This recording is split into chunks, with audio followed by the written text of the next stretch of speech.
I mean, like, if you're still holding on to something after that, I mean, apparently you want it. I'm just saying.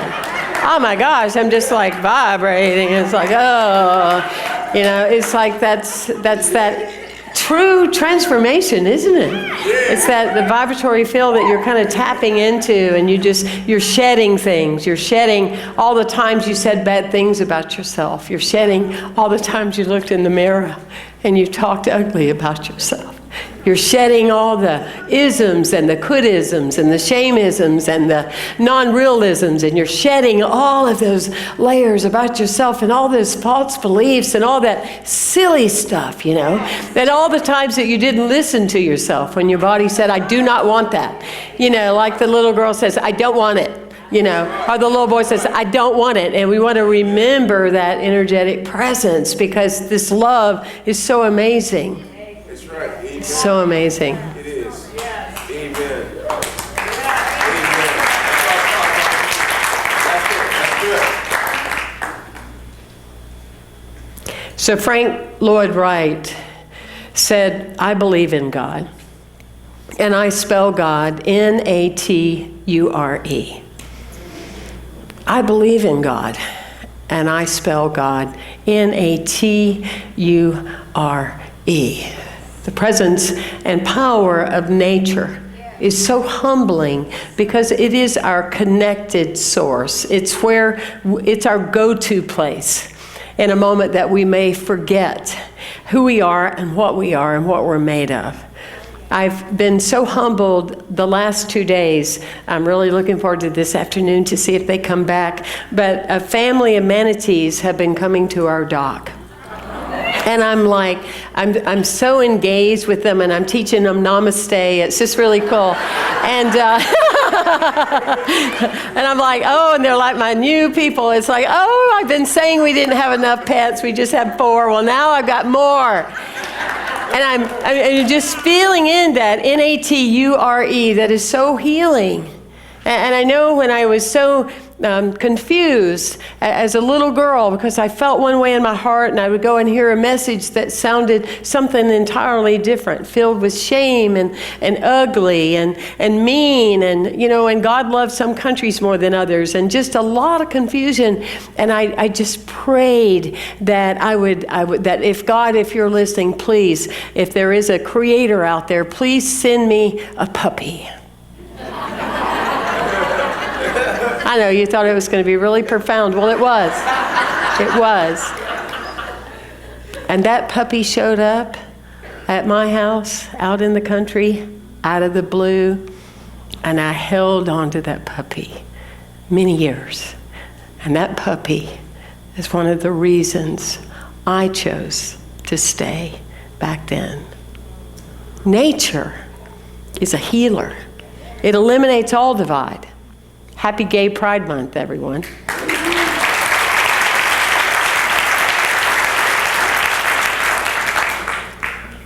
Often we look in the sky and we see the birds and we go, look, they're in a shape like a V. We're so fascinated by the geese. Look at them. And what's so interesting about them, if you don't know this, it's very powerful. They're in a V for a purpose, because they gain momentum by that design and how they're flying together. And studies have tested them. They're able to fly 71% faster together in the formation than they are alone. And that is what I love about when we gather here in sacred gathering, is that we come together because we fast track one another. We fast track each other's momentum of what is possible for our lives. And what we know about the geese is that when the one in front doesn't always have to be the one in front, doesn't have to have a position that keeps it always in front. It's not filled with ego. The one in front, when it tires, it just moves out of the way and goes to the back and lets somebody else lead. It's the most profound form of empowered leadership that exists when you look at them and what they do.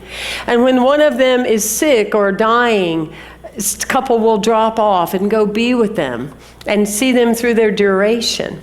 I think the other thing that's interesting is the geese in the back honk to the ones in the front. I'm sure you have a few people honking in your life. We have a few people that honk from the back. And you want honkers, because they either help you look at something differently or they solidify how different you already are. The honkers are important. I'm going to stick with subject now. We're going to move on. We look at process. It's so important.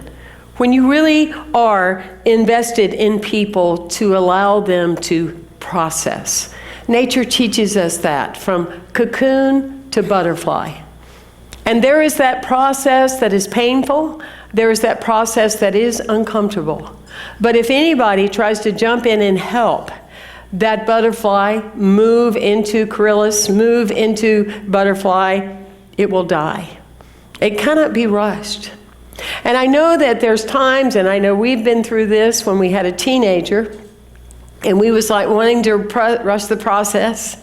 I know sometimes in your life you want to rush the process, but it's important to allow the process to happen in your life because you are individualizing your understanding of what your Creator is. You're individualizing your own belief systems that solidify the truth of your being, because it's not done unto you as your mother believed, it's done unto you as you believe. That's fundamental to any scripture that is there. It's listed everywhere. It is done unto you as you believe. But if you are a Bible person, then if you just stayed with the first few sentences of the Bible, your life would forever be in alignment with who you are. And it simply says, in the beginning, God. In the beginning, God. In the beginning, God created the heaven and earth, and then there was a void. That is like the most magic words that you can partake or participate in. This is your beginning today. Yes? Yes. So I ask you, if this is your beginning today, if right now you decide it is your beginning, what would you take into the beginning right now? Yes. What would you let go of that you have been toting around, that if we declared, this is our beginning, this is the greatest moment that you and I have ever lived, we've never been better or greater or more alive than we are right now, this is the moment with the most amount of energy that you can ever have in your body, not by age, not by number, not by birthday, but because you draw from an infinite resource of power. This is your beginning right now. In the beginning, God here today creates every cell and fiber of your body, and right now you are brand new. And what happened to you last week, your cells of your body, they don't know anything about it until you tell them. They don't have any recall about that until you tell them. Everything is made anew in this space. Buddha would say, how well in your life have you loved? But then the bigger question is how fully you've loved. It's one thing to say, I'm a very loving person, I'm very kind, I'm loving. But do you love to the fullness of who you are? Have you been able to sit in a room with another human being and just be raw? Have you allowed yourself to really, really, really be seen? Because you want to. Because they're going to tell stories about you when you died, and they're going on that right now. Everybody breathe. I didn't say you're dying today. Okay, but what part are you loving fully in your life? And how deep were you willing to go? See, I think that's one of the greatest opportunities that we have in life, is that we allowed people to see us in all of our magnificence, in all of our special qualities and behaviors. But we revealed a vulnerability about who we are. I think often about the work of Temple Grandin, and I started following her years ago because on a plane they did a special on her from CBS. And if you're not familiar with her, you want to become familiar with her. And that she is actually the first poster person for autism. And she had autism, and at that time they didn't understand it nor know how to assess it, and they would advise parents to take their children and leave them somewhere and leave them there for their lives. And Temple Grandin's mother was like, I am not going to do that. That is not going to happen. And so every summer she would take Temple and leave her at the farm. And so she could work with nature, and she could work with the farm animals and things. And so Temple would go into like such an anxiousness and anxiety, and her body would shake and she couldn't calm down. And what she observed when she was there on the farm is when they would brand animals, or more so when they would give them vaccinations, that they would put them in like, it wasn't like a cage, it wasn't like violating to them, but it made them feel secure. And she learned from that because she went back and she built something very similar for herself. And that particular cage-like thing is what put her through college and helped her be a functional human being, because when she would get out of sorts, she would go back to that. But because of her autism, because of what she faced, she went on to change the inhumane ways that farmers treat cattle. And she changed the whole system because of that. And that is what we do when we stand in a place that says, in the beginning is now. And based upon what I have in my life and my life experience, what am I bringing now to what I've learned? What am I bringing now to what has unfolded in my life? What am I bringing in this moment? One of my favorite movies is Mr. Destiny. Has anyone seen it? Oh, please. Anyone seen Mr. Destiny? Okay, good. Well, I'll just tell you what it's about. Don't have to worry about that. I can even add stuff. You don't know.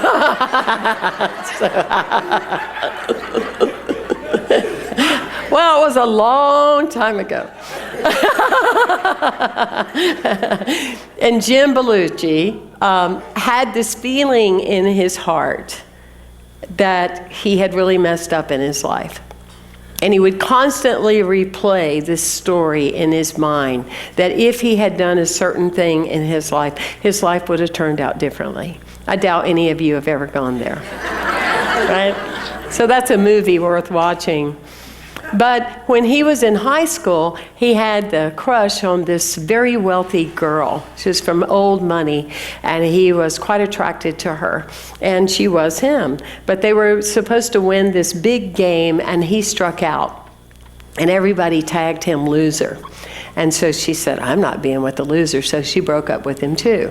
So he went on about his life, but he constantly, when he was getting a raise or when they were moving or whatever, he'd play that, what would my life have been like had I not struck out and made that huge mistake, and I would be a very wealthy man.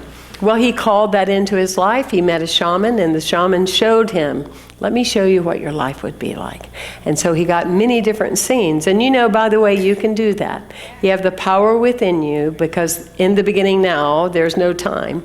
And you can call in a memory of something in your past and ask, what would I have been like? And you can get visions, or you'll have a dream to clear this so you don't hold on to it. It's very important, because you are the best self that you are supposed to be right now. Yeah. So that is what he saw, and that is what he lived in, this reality of showing what his life would have been like had he not struck out. He was not a happy man, not because he was wealthy, but because of he would not have been himself. Your life is creating you in process to be a more than often what we give ourselves credit for. You know, it's not that our requests of the universe are not fulfilled because they are too large. More often than not, 95% are people that they are settling for too small. So how large can you imagine with a balanced life of what that would look like, of what that could be like, of what that power is? William James says the greatest discovery that's ever been made of humankind, which was part of the trailblazing of the New Thought movement, is that our greatest discovery, it is our mind and our attitude that shapes our lives in the way that they are. And when we know that, and we can put faith into ourselves. When you can't put faith in a theology, put faith in yourself and realize it's the lack of faith that you have within yourself that you keep projecting on universal law like it has failed you somehow, when it has nothing to do with the law. It has to do with faith focusing on your inadequacies rather than the power and the ability that you have. In other words, people say, well, you know, I've made some new friends.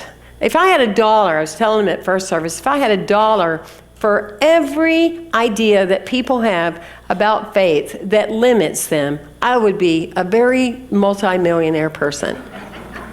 Okay? I'm not kidding, honk, honk, okay? So, and what I mean by that is that it's just, and it's very unique in how, you know, people will say, you know, things are going well, but I'm going to start looking around because they're going so well. You know, is that faith? It is faith. It is faith. I know I'm a different kind of reverend, but that is faith. That is faith because it is faith in what's not going to work out. So when you say, I don't have any faith, look at the things that you keep stating that are going to happen or not happen. Look at the faith that you put into your children or lack of. That is faith.